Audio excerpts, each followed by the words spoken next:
Hi മകളെ, ഇപ്പോൾ നിങ്ങൾക്ക് പല ആൾക്കാർക്ക് സംശയം ഉണ്ടായിരിക്കും +1 ഇമ്പ്രൂവ്മെൻറ്റ് എക്സാം ടഫാവോ അല്ലെങ്കിൽ +1 എക്സാം ടഫാവോ എന്നൊക്കെ. അപ്പോൾ ഞാൻ ഇങ്ങനെ നിൽക്കുന്ന സമയത്ത് നമ്മുടെ +2 ടീച്ചേഴ്സിൻ്റെയൊക്കെ ഉള്ളൊരു ഗ്രൂപ്പുണ്ട്. അപ്പോൾ ഗ്രൂപ്പിലൊരു വന്ന മെസ്സേജ് ഇങ്ങനെയാണ്. നമ്മുടെ +1 ഒരു പ്രത്യേകതയുണ്ട്. മാത്സ്, ഫിസിക്സ്, കെമിസ്ട്രി ഈ മൂന്നിൽ ഏതെങ്കിലും ഒരു സബ്ജക്റ്റ് പൊതുവേ ടഫാവാറുണ്ട്. എന്നാൽ ഇതുവരെ വന്ന നിലവിലുള്ള അഭിപ്രായങ്ങൾ പ്രകാരം ഫിസിക്സും കെമിസ്ട്രിയും വലിയ ടഫായിട്ടില്ല എന്നാണ് അറിയാൻ സാധിച്ചത്. പക്ഷേ അതും ടഫായ മക്കളുണ്ട്.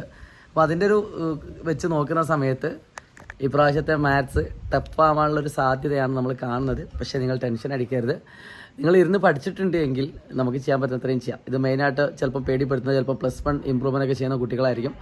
മക്കളെ, ഇത് പേടിപ്പിക്കാൻ വേണ്ടി പറഞ്ഞതല്ല, പകരം നിങ്ങൾക്കുള്ള സമയം കൂടി കുറച്ചുകൂടി മാക്സിമം യൂട്ടിലൈസ് ചെയ്യാൻ വേണ്ടിയിട്ടാണ്. കാരണം ഇനി നിങ്ങൾക്ക് ടഫാവുകയാണെങ്കിലും എളുപ്പമാവുകയാണെങ്കിലും പഠിക്കാൻ വേറെ സമയമല്ല, അത് ഇന്നും നാളെയും മാത്രമാണുള്ളത് എന്ന ഒരു ബോധ്യം നിങ്ങളുടെ ഉള്ളിലുണ്ടാവുക. കിടന്നുറങ്ങുന്നതിൻ്റെ അളവ് കുറയ്ക്കുക, ഹാർഡ് വർക്ക് ചെയ്യുന്നതിൻ്റെ അളവ് കൂട്ടുക.